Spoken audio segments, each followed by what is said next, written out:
Hello, fellow creatives. If you're watching this, it's possible that you're struggling in some way, shape, or form, right? So you've may not have got the business acumen when you're learning your craft. You might be like fighting to go from paycheck to paycheck. You might be uh, going for auditions and getting them and not getting them, and going from feast to famine. You have a side job or hustle to be able to prop up your creative task and everything. Whatever that might be, you found yourself on here because you want to change that. There's something about it. You might have been in this scenario for a while and you're like, it's enough. I want to break out of that cycle that I've created myself in. And what if I was to tell you that what you're experiencing could be classed as a disease? Hold on, let me land, right? So I'm going to give you two definitions of disease, and I want you to see if this makes sense. The first one is a disorder of structure or function in a human, especially one that has a known cause and a distinctive group of symptoms.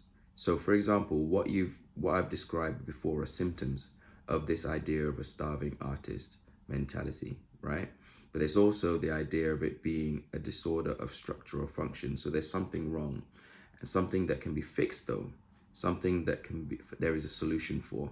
The second definition is a particular quality or disposition regarded as adversely affecting a person or group of people. What that adversely means, it's negative. And person or group means that you as an individual might experience this, but as a whole, as creatives, many of us can experience it too. But again, linking it to the first definition, there are symptoms that we've talked about, but it also, knowing that there's a symptom means there's always a cause. Once you know the cause, it means you can do something about it, which means there is a solution, right? So this video is how to fight against the disease of the starving artist mentality in 10 beliefs. So these 10 beliefs are things you genuinely need to incorporate into your life. And what I'm going to do is I'm going to go through each belief one by one, give you what the belief is, which is a positive belief, right? I'm going to give you some of the mentality that might be holding yourself back from believing these things. And then I'm going to give you practical tips on how to actually break through them. Okay, so let's go for it. Number one, belief number one you need to have is it's possible to create a sustainable and profitable creative business. Possible is the main word there, right? Part of what happens is we don't believe it's possible, first of all, in general for anyone, but most of all for ourselves. This is a mentality thing. In a really simple scientific way, the first way to break that myth is to know that there are people who have done it. The fact that there are people who do exist, who have profitable creative businesses, we know who these people are, right? You see them, the singers, the dancers, the actors, the performers, the musicians, the painters, the structure, people who are doing murals for walls in, governments and all this kind of stuff. All those people we can class as successful creative businesses, and they exist. They've done that. They've got to a stage where they're financially free. They can choose which jobs they want, and they might have this point where they don't have to work anymore, right? Those people do exist, and the fact that it's possible means that it's possible for us. The problem is figuring out the gap between where we are and where we want to be. And what often happens is that belief that it's not possible for us limits how much our minds will actually go looking for a solution. And part of it is breaking through that. So if you know it's possible, then you need to believe it's possible for you. If you believe it's possible for you, the next question is how. That is the big point. Part of the problem with why we find ourselves in cycles where we stay where we are is that we don't believe there is a how. And so we don't allow our brains to even go looking for it. So that's belief number one that we need to break through is it's possible to create a sustainable and profitable creative business. Belief number two, embracing an abundance mindset leads to growth and success. The whole idea of growth mindset, abundance mindset, is the idea that you can develop, you can learn. And this is significant because right now you may not know how, but having an abundance mindset is a belief that you can acquire that knowledge, you can get that knowledge. I may not know how now, but I just need to read that book. I need to go to that workshop. I need to go to that event. I need to meet these people. I need to ask these questions. And those things will give me what I need to be able to shift from where I am to where I want to be. If you don't believe that's possible to even acquire that mindset that can change it, then you need to break that belief immediately, right? So by shifting your mindset from scarcity to abundance, and opportunity, you open yourself to new possibilities that may actually be existing around you that you haven't been able to see yet. Maybe there's a school that you used to go to where the professor has a connection that you don't have yet, but they can introduce you to. Maybe there is a job that is, or an opportunity, or a audition you need to take, or a painting you need to make, which is going to connect you to a certain cause which is being highly funded right now. Maybe there's a client who you're right next to. Maybe it's someone your family knows, your friends knows, someone who hasn't seen your work yet, or maybe haven't been introduced to you yet, who would pay in spades for what you've got to offer. Maybe it's the fact that you don't have any way for them to actually reach you or to buy your products yet, online, for example. And it's just something you need to do. But the idea is that you just need to acquire that knowledge to be able to apply, so that there is something that can grow. There will be new opportunities that are made to you.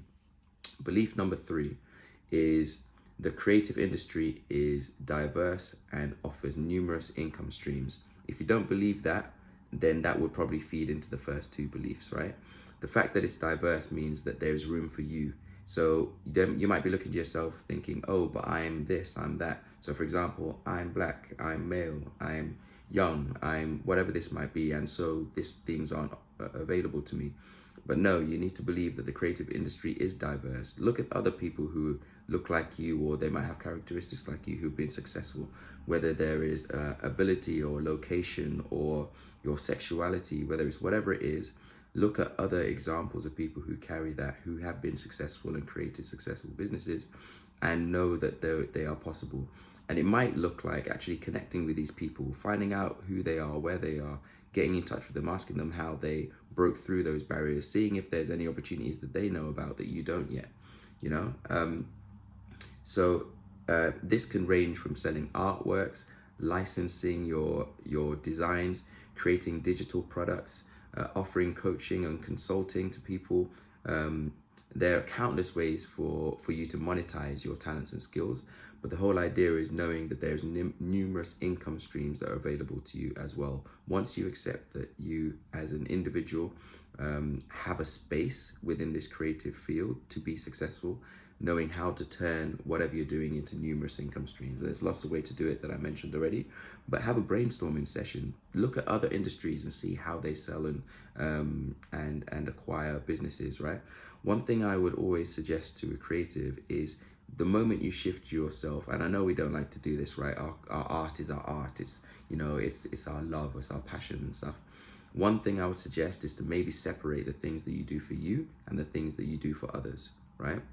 The things that you do for you, there's no price you can put on that, and you never sell it, right? The things you do for others are the things that you're applying all these mindsets to, right? And when it comes to that, think of it in terms of products and services. So for example, if you're a dancer, are you a teacher, which will mean it's a service? Are you selling videos, which is a product, right? And then look at how are products and services sold? How are they packaged? How are they marketed? Once you start to think like that, then you're effectively going now into how to run yourself as a business. What is your business model? How does it make money? How does it grow? How does it survive in an economic downturn? How does it maintain savings? How do I use the company to invest in other companies, so that if my company is stagnant for like a few months, I can still grow as a company, right? How can I build a team around it? All those kind of things. Think to yourself in those ways. Belief number 4 is building a strong personal brand sets you apart. We're in a state where information is everywhere, right? And if I wanted to, anybody could find whatever you do, to be honest with you. If you're a singer, there's loads of singers out there. If you're a dancer, there's loads of dancers out there. And what sets you apart is your personal brand. What is separate? What do you do differently from everybody else? So for example, me as a dance teacher, one of the things that I do is I create an environment where people enjoy themselves in a certain way. I use certain types of music. movement. I use an introduction to my session, and I get them really interactive in a way that I haven't seen other teachers do. And usually when people come to my sessions, they have good feedback, and I listen to that feedback. And when they say why they come to this one as opposed to another one, I ask them, like, so what makes you come to mine instead of the one that's after it and stuff? It might be the time of day, it might be the age range, it might be the ability level, it might be how I communicate to them, but there's something specific about how I run my services which is unique. And part of it is conscious, right? Me having been to other classes, having been to other spaces and stuff, I know how I would like to be treated within a space, and so I create that environment for other people. But there's some things which aren't conscious, which are subjective to the people, and I can only know that by asking them. So one of the things I would encourage when you're talking about building your personal brand is communicate with the people who are coming to you, right? Your clients, your fans, your supporters, your audience. Ask them questions, interact with them.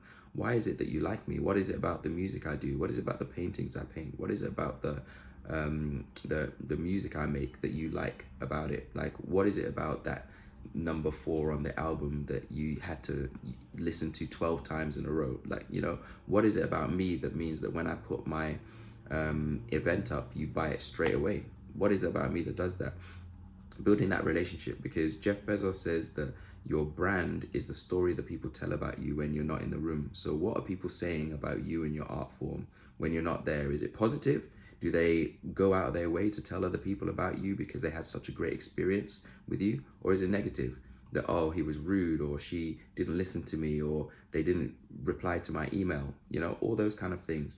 Like, what is it about you that people are saying? Paying attention to that is also part of building your personal brand. But then also, what are you putting out into the world? What is your content? What is your message? Like, one of the things I say as well is that, yes, you can put art just for your own personal expression, but I would say pay attention in retrospect. Look back at what you've created from yourself and see what are the story that you're trying to give. What is the question you're trying to ask? What is the message you're trying to say? Is there anything that links all of them together? So for example, I put on a few different dance theatre productions, and it was only afterwards I looked back and realized identity is really important in all of the things that I put out. Like, even if I'm given a blank canvas, I always seem to create something around this topic. So maybe that topic is something that I can build my brand around. And that ended up me creating a company around it, a series of talks, a festival in Sierra Leone, all these things, because I'm like, okay, identity is the word, and then from that point, I can build different things around it, and I can, I can think of what are the things next to this thing that I'm doing that I can also connect with. Who are the people who are talking about this thing? Where are the events that these things are being explored? Can I make partnerships out of those? Can I find my customers in there, or my fans? Is there someone who is really friends with this person who's talking about something similar, where their followers will be interested in what I do as well? Like, once your brand is built and you have something to talk about and you know where you fit in, then you can see what else is connected to it. And I've got a few other things written here as well. By establishing a clear and compelling personal brand, you can attract the loyal audience and command higher prices for your creative work. If you don't have a brand, it means that you're just offering your product or service, which they can get anywhere, and they're probably going to think, where can I get it cheapest? If they can only come to you for the thing you sell, you can put whatever price you have on it, because they can't get it anywhere else. So for example, I talked a minute ago about what is it that people come to you for. I remember asking one of them, like, why do they come to my class? And they said, well, I've got a newborn child and I want to be fit and healthy when they're old enough, when they graduate. But I don't like going to the gym. I don't like going outdoors and running and all that kind of stuff. But I do like the music you play, and I do like the dance you do. And I also want to be able to, serenade my missus, right? And this is all stuff that he said. And I thought this was incredible, because I never even thought about that.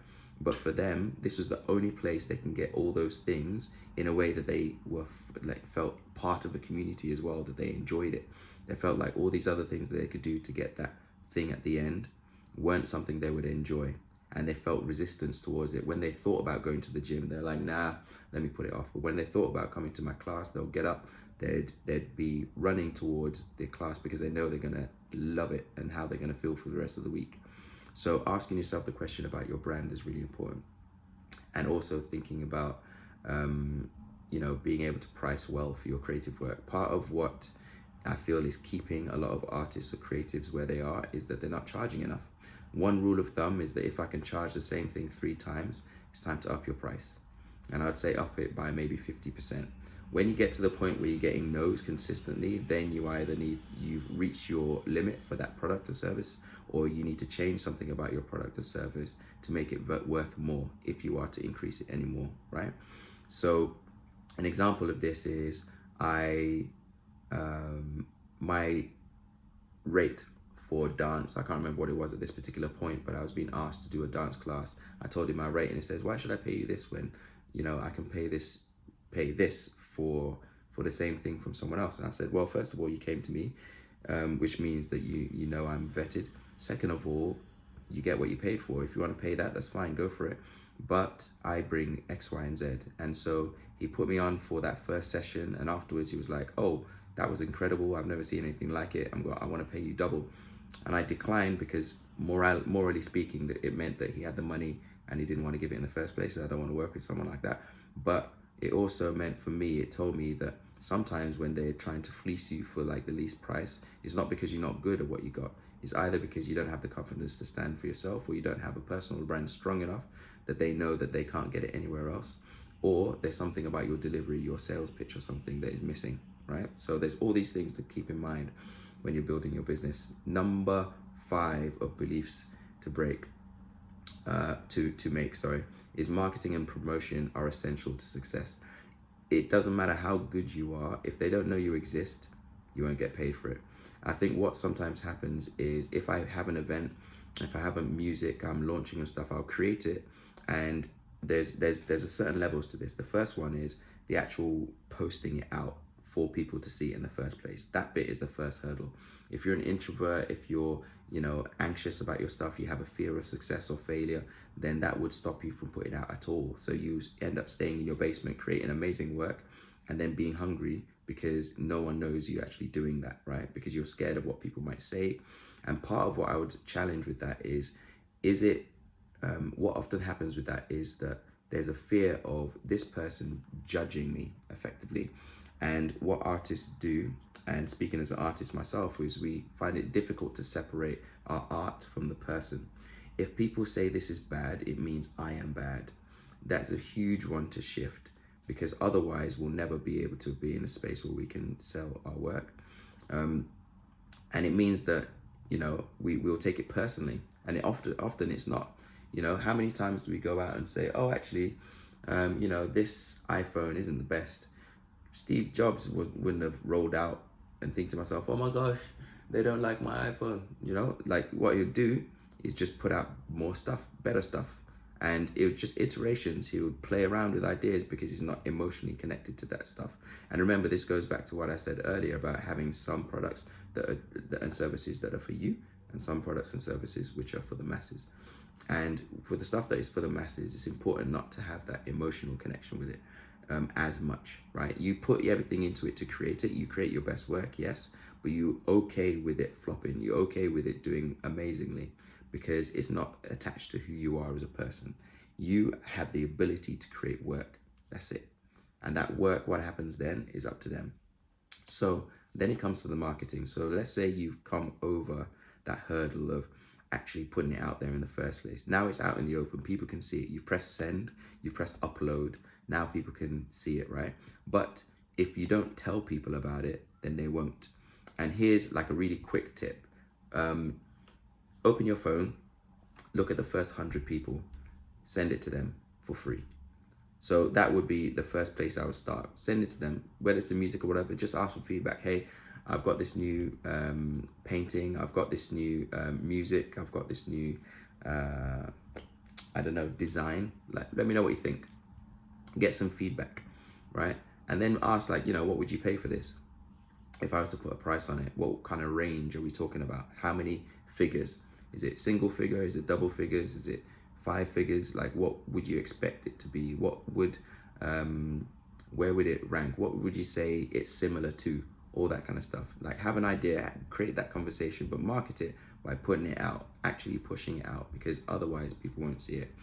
And it's frustrating because sometimes I see some really honestly poor work out there which get great feedback and reviews and everything, partly because they're marketed so well. They have a team behind it, they have campaigns and all this kind of stuff. When you have people who are actually good who don't get seen or heard because they just don't put their stuff out there. Like, so for example, do you have a platform for your business? Do you share regularly? Do you create work regularly? Do you send it to people who have funds who might want to invest in it? Do you try and partner with other people who have a community that would be interested in what you do? Do you go to museums and see if you can put your painting up there or sculpture? Do you go to those open mic nights and make sure that you get feedback from people and get them on your mailing list? Do you have a mailing list? That how, all those kind of things. How are people going to know you exist if you don't go out there? And if you don't go out there and people know you exist, then they can't put their money on these things. And if they can't put their money on these things, then your business flops. A really simple idea or thought is that unless your art is making money, then it is a hobby and not a business. Just keep that in mind. Okay, so number 6 is developing business skills is necessary for long-term success. I've talked about it all the way through this, but business is necessary. One of the things I don't blame most creatives about is that I've noticed is when you go into art school, media school, when you're going to dance school, drama school, whatever it is, a lot of the times they teach you about the art form, how to be a skilled person within that industry, but they don't teach you about the business side of it and how to succeed and sustain and thrive as a business.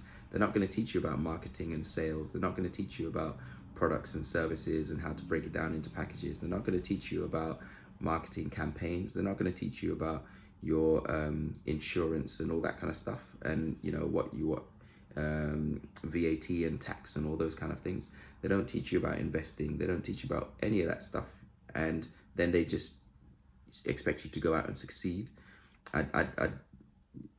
That's where we need the extra stuff. But going back to the belief, developing business skills is necessary for long-term success. First of all, you got to believe it's necessary. If you want to have long-term success, first of all, you want to design for yourself what long-term success looks like for you. Don't think to yourself, just because this person, that person online says it, then that's what you need to have. It might not be right for you. Success for one person might mean being a multi-billionaire. Success for another person might mean being able to have a family and afford to be able to look after them based on my own income, right? And not have to think about money when we want to go on holiday or take a break for a month, right? Those are two different levels of success that are completely fine for those individuals. So for you, figure out what success looks like in the long term and believe it's possible, right, for you within that art without having a plan B. And then knowing that, okay, to be able to get there, I'm going to need skills to be able to make that happen. It won't just happen by accident. And if I don't have it, going back to that growth mindset, I can acquire it. There's something I can do that can help me learn these things to be able to get this business knowledge. There's going to be a course, there's going to be a workshop, there's going to be a person I need to ask that's out there, right? So you go and find those things, you go and enroll in those courses, and then you acquire that knowledge and apply it to your business, and then you start to see the success, the outcomes. All right, so by investing in learning and acquiring business skills such as financial management, sales, negotiation, and customer service, you can enhance your creative business and increase your income potential. That part at the end is really important. Increase your business potential. You may have a certain potential of business income based on how your business is set up right now. Yet there might be only one of you. So there's only so many paintings you can do a year. There might be so many shows you can create a year, right? But if you create one show a year, but you create an online platform for it, then it means that many people can pay for it over the course of 30 years, for example, from that one show that you create. A good example of that is Hamilton right now, right? It's a stage show. As a show, there would have been a point where they just created the show, right? And then you start to put it on for a series of weeks or whatever, and then you get funding for it to create a bigger show. Then you might have a certain, venue which gives you a lease for a whole year, for example. And then you take that show and you record it and then you put it online. That means that even if the show was to stop, it would still be able to be sold over time, right? Think about your business model. Each time you add on another level to it, it increases your income potential, even from the single product or service. So think about how you can take each one and expand it. One of the things I think that is a limit to a lot of the creatives is we create a lot, which is amazing, but then we don't find the potential for each individual thing we create. I know people who every week they're creating new work, but then the new work gets to a certain level and then another work starts and this one drops and then that one starts and then this one drops and then that one starts. If they'd taken all that energy for the year into one show and then just kept doing it over and over again, finding partnerships, applying for funding, finding videographers, finding communities to attach it to, all that kind of stuff, then that one show would be huge and they can get exponential wealth from that one show. And then they can build a team around it so that they can step back and that show can still continue and then they can get on to the next thing, right? So there's different ways to do it. Have a think about what are the limits of your business model right now based on it being you, if it's just you, and how can you change that to increase your income potential. Number 7 of beliefs you need to get is collaboration and networking opportunities abound. Okay, so like I said, right now if it's just you, you're limited, but collaboration and networking is important, right? So there are certain things that you have and certain things that you don't. What you don't have might be finances, it might be people, it might be an audience, it might be resources like a physical space or a stage. If you want to do a show, collaborating or partnering with a theater or collaborating or partnering with a gallery or something might be an answer for you. So you can go to them and show them your work and show them what your ideas of how you can use this space, for example. And the thing we got to also think about as creatives is you are valuable to other people. Okay, so for example, if there's a theater, they're going to need work to program through the year. Why not use you if you have a really good idea? Why, if you have a good idea that you want and it aligns with their vision for the year, they might even off their back want to invest in you as well. They'll give you, can't remember the word now, but the word where they're gonna give you investment, not in terms of money, but in terms of space or whatever they have, right? Or they'll say, actually, we've got funding coming up. We're gonna include you in the funding so that your artwork will be able to get you props, we'll be able to get you a sound studio, we'll be able to get you licensed as a recording artist. We're going to give you all of that stuff because we believe in what you do, and it also benefits us because it brings people into our venue, right? We got to realize how valuable we are to other people, and that's a mindset that needs to change as well, right? So there's a lot of industries out there that wouldn't exist without us, okay? So it's really important to know that. So like I said, collaboration. If you feel like there's something missing from your business model, from your strategy, collaborate with people who have that. Speak to them, spend time with them, connect with them as people, find out what they actually want and what they actually need. And if there is an overlap, then you go in and say, well, actually, I'm doing this. So for example, you might be speaking to someone who is a gallery owner. And they're like, you know what, my gallery's really struggling. It's in the middle of nowhere. And the local community is cool, but they're not as creative. It's like, oh, okay, wicked. So like, what kind of things do you want to do? Like, well, I would really like to connect with the young people. Or there's like a community of creatives, but I struggle to get them in. It's like, oh, okay, so what kind of things might help? And they're like, oh, well, I'm not sure. I never really thought about that. But right now they're doing really like stuff on this particular topic, or they're really into grime or something like that. And it's like, oh, well, what if you were to have an event which would speak to those people within your gallery? Like, I know you're doing paintings and stuff, but if you just want creatives, then you could use the space for other stuff. It doesn't have to be just painting. And they were like, oh, well, I never really thought about that. And then you can say, okay, what about an immersive theater show? And we'll bring grime artists, we'll bring the artists who created these works, and we'll have them in a space, and we'll have a show followed by a Q&A, and then you can promote your space and say that you're looking for artists to work with, to do like new age stuff, or you're looking for people to collaborate in terms of tech. Then you want to try and do an exhibition with music, dance, and VR, virtual reality, for example. Then you can go in with them and say, okay, we're going to do a project. We're going to find funding together, right, to be able to do this. All this stuff is possible with collaborating and networking, but it won't happen if you don't go out and speak to people. One of the limits I find with networking is people are like, oh, how do I introduce myself? Or I'm not that much of a character. If you're not good at speaking to many people at one time, speak to one person at a time. If you go to an event, it's fine to be on the sidelines and actually just observe, but try and find one person. And this might mean, doing your research beforehand, finding out what they're into. Like maybe, for example, you're going to go to a breaking convention and you're like, oh my gosh, okay, John ZD would be someone I'd want to speak to. So then you research a bit about John ZD and you say, what is he into right now? What's the thing he's got coming up? And then he'll be the one person that you try and find at some point and say, hi, I just wanted to ask you a quick question about this project you've coming up. It sounds really interesting. I actually do this, which is related to that thing. Like, is there any way we can work together on it? Or, just ask them the question. Like, I find actually, when it comes to networking, it's not necessarily about how many people you connect with, but it's how deeply you connect with the few people that you do. I've had times when I go out and I'd meet 20, 30 people and not really connect with any of them. And I've had some times when I go to an event, I meet 2 people, and then years down the line, we still meet up regularly, right? And a project may not come out of it initially, but then over time, I'm the person they think about because they know and trust me because we've built that relationship. It can be the same with anyone, no matter how big or small they are in the industry, right? People still need connection. The people still need ideas and creativity. People still have problems to solve.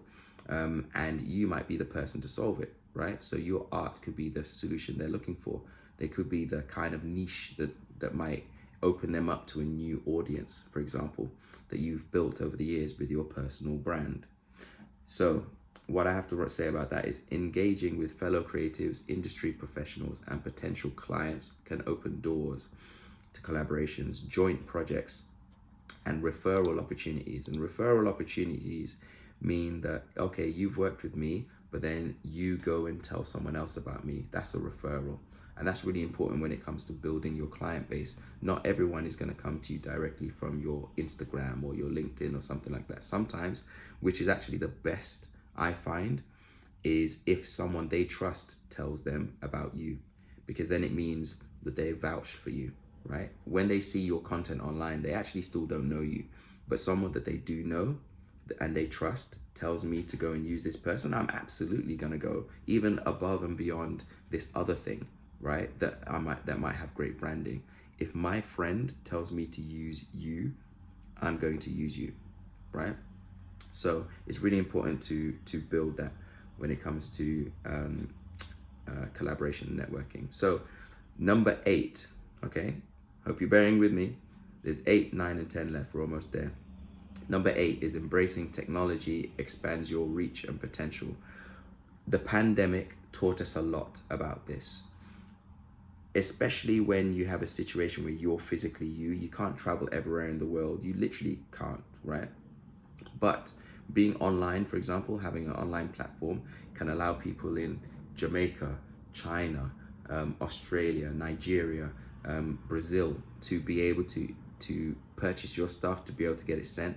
Like if you have into physical products like art or products you've made by yourself, then, or jewelry, for example, then it might be a situation where you create these pieces and you find a manufacturer so that they can drop ship. And if you don't know what that is, have a look at it. It means that you create a platform with that person, and then when the buyer finds you online and they pay for it, the money gets split between you and the manufacturer, but the manufacturer is the one that holds all the inventory. So you yourself don't need to make it every single time.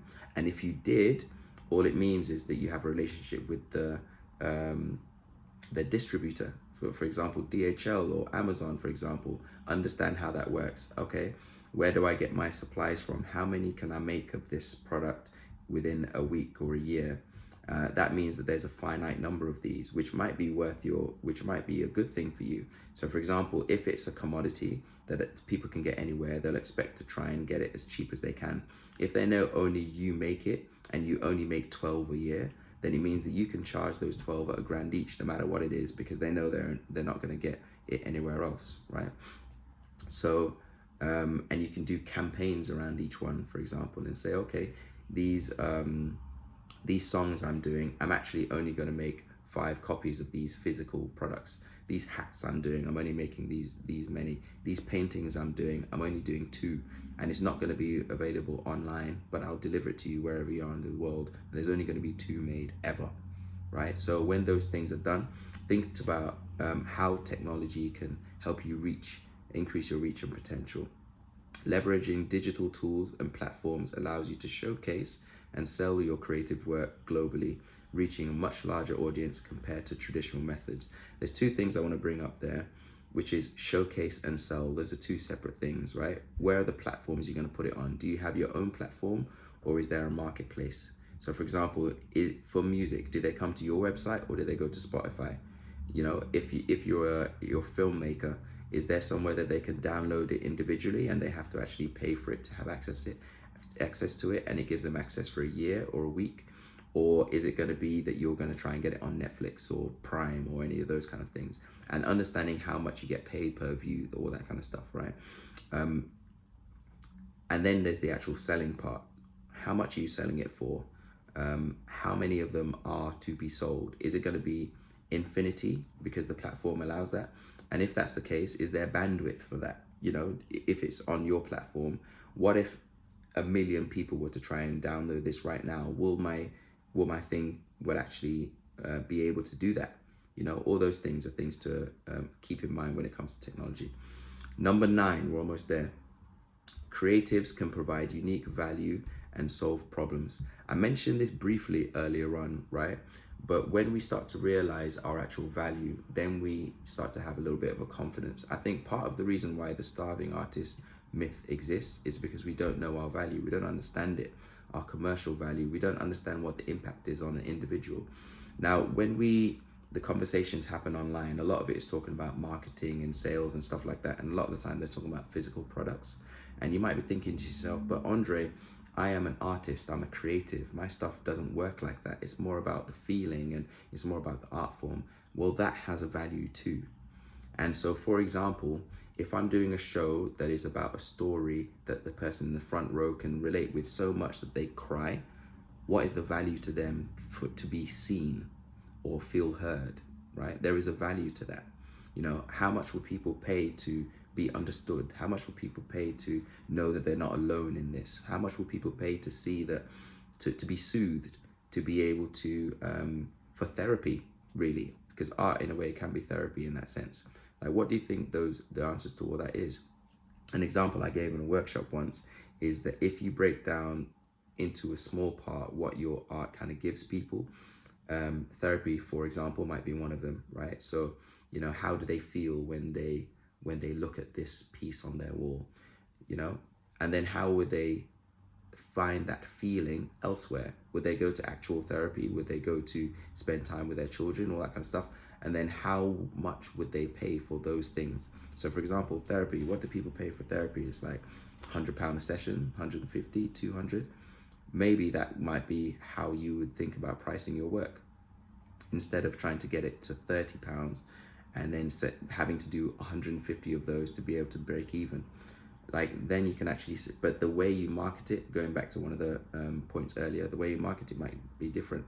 If you're doing something that's high level, then you're going to be marketing it very differently. One thing I've noticed as well is actually it might be easier to promote or sell to a high level client than a low level client, because one of the things that they might want is that to know that, you know, there aren't many of these, right? So if I'm an artist and I have a painting and I paint and I have it in a museum or a gallery or something like that, and I have the price underneath, if I have the price underneath at £25 versus 2,500, what they perceive of that art is going to be completely different. It's going to attract different people.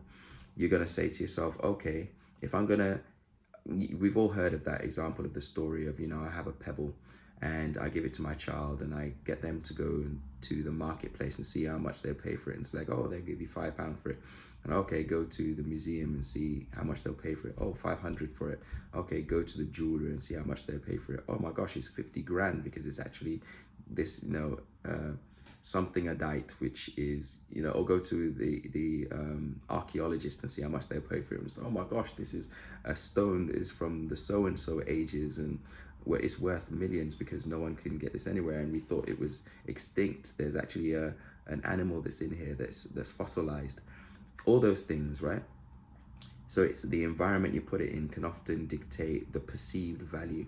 So think to yourself, if you're an artist, where are you putting your stuff out, and what is the perception based on the platform? How much are other people selling on that platform? How do people feel when they get to that thing, when you get to that website?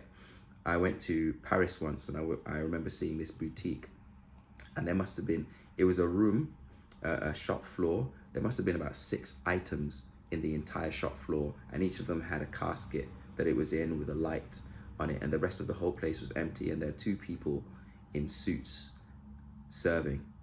I didn't even walk in because I was like, no matter what is in there, I can't afford it. Just the fact of the way it was set up made me think that is a high level place, right? And in the same way, what are we doing with our art? Where are we showcasing it? That is going to give a perceived value as well. So pay attention to that. Okay, so creativity is high valued in today's society, and there's always a demand for innovative solutions and fresh perspectives. By tapping into your creative abilities, you can provide value and address the needs of others. One thing I would say as well is to have a look at how you think and how that will be valuable to other people. The way you look at problems is going to be completely different to someone who is an academic, for example. Businesses are looking for creatives to help them solve problems, right? So, for example, if I have a business who's going through liquidation, maybe you can come in and say, you know what? How about we create an event?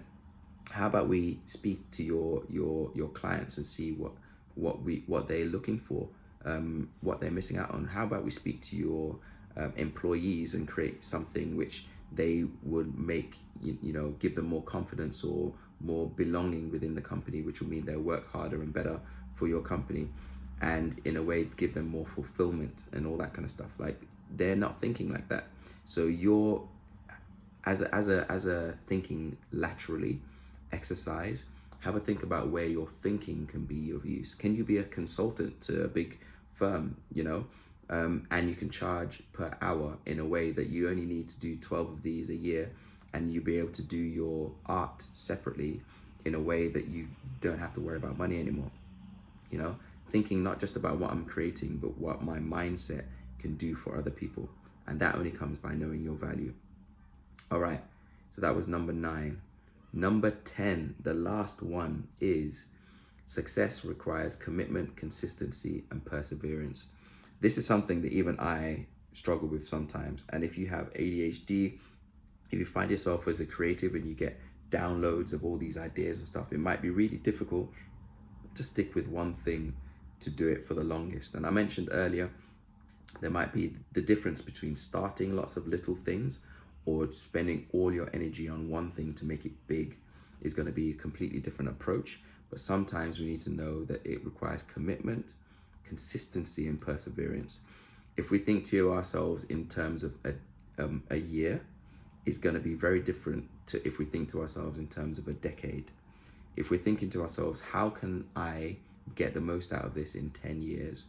You're going to approach it differently to how can I just get this out? Yeah. But it takes consistency, and it means that there's got to be some kind of reason that keeps you coming back to it over and over again. Are you passionate about this idea? Do you see it being successful in the first place? Are people responding to it the way you kind of imagine them to? Is it something that you'll be happy to do day in, day out, right? So, for example, am I going to be part of my daily habits? Am I practicing my craft? Am I getting better? Am I learning? Am I doing all this stuff as well as creating the art form itself?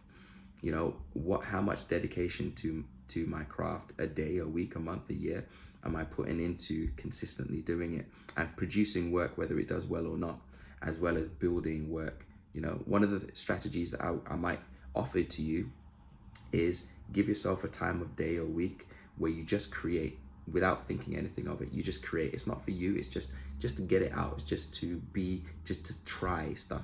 So, you know, one day you might think of, what technology can I bring in here? Like, oh, how would I be able to do this online?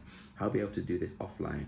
How would I be able to do this for young people, for older people, for businesses, for the NHS? Like, what would this look like if it was to promote a vehicle? Like, what kind of things, you know, have fun with it. Think about all these kind of things you can do with your art, whether it's music, whether it's dance, whether it's acting, whether it's whatever. How can I do that, right? And just create. Give yourself time of days, weeks, and months to just create without thinking about the outcome. Out of those things, put them all out. Remember that you're just creating just for fun. Put them all out. The ones that get the most responses, then you can take and create a project out of it if you want to, right? But the idea is to just be, the word is prolific. So just keep going. One of the things about Michael Jackson, for example, is we have things like Off the Wall, Bad, Thriller as albums. But do you know how many songs didn't make those albums? Hundreds. We've got archives now of all this music he created, and just because he wanted to create, right? Some of it was good, some of it was bad. And the thing that's wild is, if you listen to some of the stuff that he didn't think was good enough to make the cuts, other people will think they were incredible. And one of the things you do about being prolific and just creating in terms of consistency is that you get better, right? They say that to be, to get to the ultimate level is 10,000 hours, right? Which might be, 1,000 hours every year or something like that for 10 years. Boom, you're done, right? 1,000 hours, there's 52 weeks. So all you really need is like a couple of hours a week, or like 10 hours a week, right? And then boom, you'll get there. My numbers, you know what I mean, right? So, but 20 hours can get you like average in pretty much anything, and that might just mean 20 minutes a day for a year, and you're there, right? So think to yourself, what can I do? What can I create? Which can just get stuff out consistently. It doesn't matter if it's good or bad. I'm just looking to see what works and what doesn't. Do people like red or blue? Do people like the big stuff or the small stuff? Do people like when I'm doing it, or they can see me, or when they can not see me? Like, you know, what fonts do people like? What kind of size? Does it need wheels, or does it need to be stationary? Do they like it with this kind of packaging or that packaging? Try everything. And once you get to the point where you start to get an idea of what you like, which merges with what they like, then you have something which you can develop really into more of your personal brand. Breaking free from the starving artist mindset takes time, okay? And you might find that you get some days or some weeks that you're like, oh my gosh, yeah, I can do anything. And then another something will happen which will limit your mindset again. And that's okay. It comes in cycles, ebbs and flows. But the idea is to keep being consistent in trying to build and break out of that mindset. It takes time, effort, and dedication. It's important to stay focused, committed to your goals, and consistently take action to achieve long-term success, all right? So remember, those are 10 things that can help how to fight against the disease of the starving artist mentality in 10 beliefs. And the 10 beliefs are, and I'll go through them again.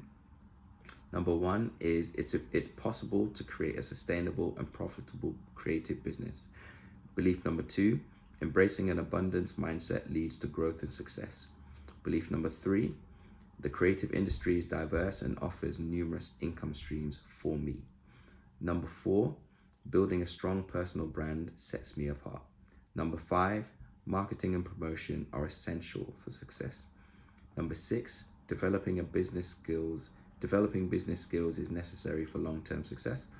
Number seven, collaboration and networking opportunities abound. Number eight, embracing technology expands my reach and potential. Number nine, creatives can provide unique value and solve problems to other people. And number 10, success requires commitment, consistency, and perseverance. If you have those 10, you'll be set up for life. Let me know how it goes. If you have any questions, put it in the comments. Get in touch with me and let's work together. Let me know what you think.